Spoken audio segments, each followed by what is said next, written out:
Welcome दोस्तों, spice and story में आपका स्वागत है। चलिए दोस्तों, आज शुरू करते हैं एक और नई कहानी। और अगर स्टोरी पसंद आए तो चैनल को लाइक और सब्सक्राइब जरूर कीजिए। बहुत समय पहले एक घने जंगल के किनारे एक बड़ा तालाब था। उस तालाब में अनेक प्रकार की मछलियां, कछुए और अन्य छोटे जीव रहते थे। पास ही एक बूढ़ा सारस स्टॉर्क भी अपना डेरा जमाए हुए था। पहले वह बहुत तेज और ताकतवर था, मछलियों को बड़ी आसानी से पकड़ लेता और खा जाता।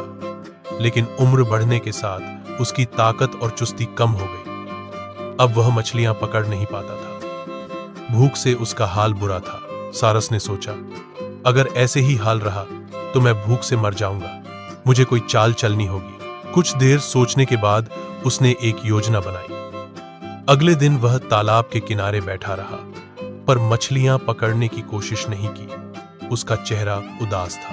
तालाब की एक मछली उसके पास आई और बोली, अरे सारस चाचा, आज आप शिकार क्यों नहीं कर रहे? इतने उदास क्यों बैठे हैं? सारस ने भारी आवाज में कहा, बेटी, अब मुझसे शिकार नहीं होता, लेकिन मेरी चिंता कुछ और है। मैंने सुना है कि कुछ ही दिनों में मनुष्य इस तालाब को सुखाकर इसमें खेती करेंगे। तब तुम सब मछलियां मर जाओगी। यह सोचकर मेरा मन भारी हो गया है।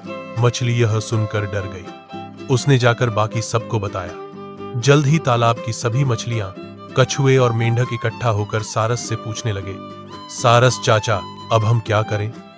हमें बचाइए। सारस ने नकली सहानुभूति जताते हुए कहा, पास ही एक और बड़ा तालाब है। वहां का पानी कभी नहीं सूखता।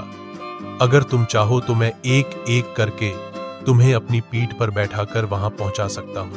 यह सुनकर सब जानवर खुश हो गए। उन्हें लगा कि सारस सचमुच उनका भला चाहता है। लेकिन उस चालाक सारस की नीयत कुछ और ही थी।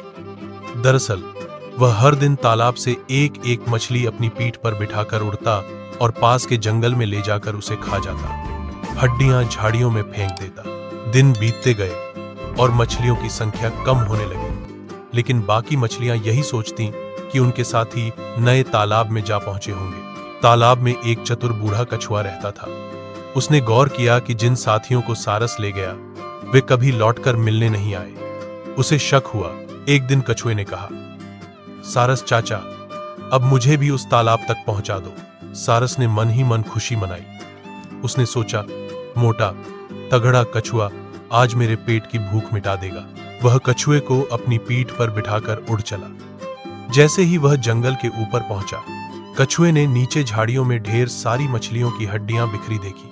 सब समझते देर न लगी। कछुआ जोर से हंसते हुए बोला, अरे दुष्ट सारस, तू हमें धोखा देकर खा रहा था, लेकिन मेरी एक आदत तू नहीं जानता। मैं अपनी मजबूत गर्दन और दांतों से कभी नहीं छूटता।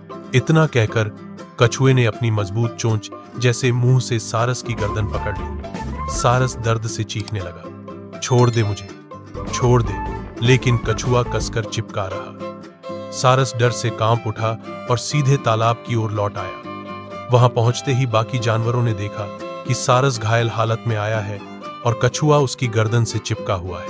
कछुए ने सबको सच्चाई बता दी। यह सुनकर सब जानवर हैरान रह गए। मछलियों ने शोक मनाया कि उनके कई साथी धोखे का शिकार हो गए। गुस्से में सभी ने मिलकर उस सारस को तालाब से भगा दिया। उस दिन के बाद से उस तालाब के सभी जीव सावधान रहने लगे। उन्होंने तय किया कि बिना सोचे समझे किसी की बात पर भरोसा नहीं करेंगे।